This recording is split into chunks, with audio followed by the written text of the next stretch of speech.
السلام علیکم۔ آج ہم بات کریں گے گردے خراب ہونے کی ابتدائی علامات کیا ہوتی ہیں اور آپ کیسے چیک کر سکتے ہیں کہ آپ کے گردے ٹھیک ہیں یا نہیں۔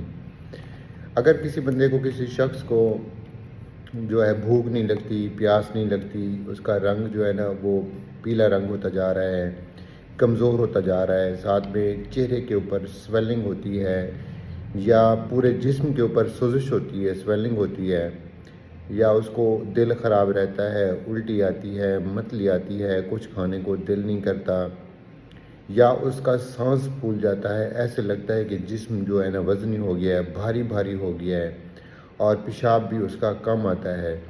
تو اس کا مطلب یہ ہے کہ اس کے گردے جو ہے نا وہ متاثر ہو گئے ہیں، اس کو گردوں کا چیک کروانا چاہیے۔ اب ہمارے ہاں ایک یہ کنسیپٹ یہ بھی ہے نا، بعض اوقات کوئی میڈیسن کھاتے ہیں، کوئی حکیم کی دوائی کھاتے ہیں کسی بھی بیماری کے لیے، کمزوری کے لیے۔ آج کل بڑی جو ہے نا کامن ٹرینڈ چل رہا ہے، لوگوں کو مردانہ کمزوری ہوتی ہے تو اس کی وجہ سے وہ حکیم کی دوائی کھاتے ہیں۔ اس کے اوپر بھی میں ڈیٹیل سے ویڈیو بناؤں گا، لیکن آج جو ہے نا وہ فوکس کر رہے ہیں ہم صرف اور صرف گردے خراب ہونے کی ابتدائی علامات۔ تو اب یہ ہے کہ اگر کسی کو ان میں سے ایک دو علامات ہیں یا ساری علامات ہیں، اس کا مطلب یہ کہ گردے خراب ہو رہے ہیں۔ ہمارے ہاں کنسیپٹ ہے کسی کو بھی اگر ان علامات کے ساتھ اس کو مسلسل الٹی آ رہی ہو،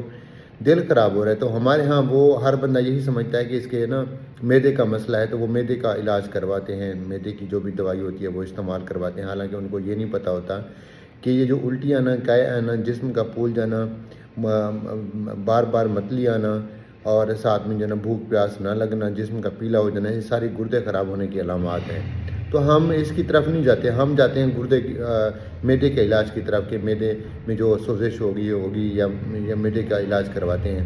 اگر آپ سب میں یہ علامات ہیں، اگر یہ کسی بندے میں یہ ایک علامت ہے یا اس سے زیادہ علامات 2 3 4 5 6 بھی ہو سکتی ہیں، تو وہ فوراً اپنا گردے کا ٹیسٹ کروائیں۔ ہاں بے شک معدے کی طرف بھی اگر آپ جانا چاہیں، لیکن پہلے آپ گردے کی تسلی کر لیں کہ گردے ٹھیک ہیں یا نہیں ہیں۔ اگر گردے کا ٹیسٹ ہوتا ہے RFTs ہوتا ہے، وہ ایسے بندے کو اگر جس میں یہ علامات ہوں تو وہ اپنا ایک الٹراساؤنڈ کروا لیں، الٹراساؤنڈ KU بھی کروائیں، اور گردے کا ٹیسٹ ہوتا ہے RFTs وہ کروا لیں، اور ایک پیشاب کا ٹیسٹ یورین کمپلیٹ ہوتا ہے وہ یہ کروا کے اپنا ڈاکٹر کو جو اس چیز کا اسپیشلسٹ ہے اس کو دکھائیں۔ یہ نہ ہو کہ آپ معدے کا علاج کرواتے اور اس طرح بھی لوگ کہتے ہیں کہ مریض ہمارا بالکل ٹھیک تھا، اس کو کوئی مسئلہ بھی نہیں تھا، لیکن یکدم اس کی طبیعت خراب ہو گئی ہے، اس کو قے آتی رہی ہے، اس کا سانس پھول رہا تھا، اس طرح سے ہوا ہے۔ تو یہ ساری کی ساری علامات، یہ پروگریسو فیز ہوتا ہے، اس میں ہوتا ہے، لیکن اس کی جو سمٹمز ہوتی ہیں وہ شروع سے چل رہی ہوتی ہیں لیکن کوئی بندہ نوٹس نہیں کرتا۔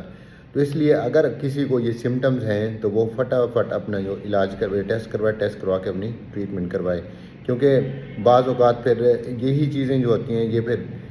بندہ دوسری غلط میڈیسن یا غلط ٹریٹمنٹ کروا کے بندہ جو ہے نا پھر ڈائلیسس پہ چلا جاتا ہے۔ تو اگر آپ میں سے کسی کو یہ علامات ہیں تو یہ آپ ٹیسٹ ضرور کروائیں اور پھر آپ دکھائیں۔ خوش رہیں، اپنا خیال رکھیں، اللہ حافظ۔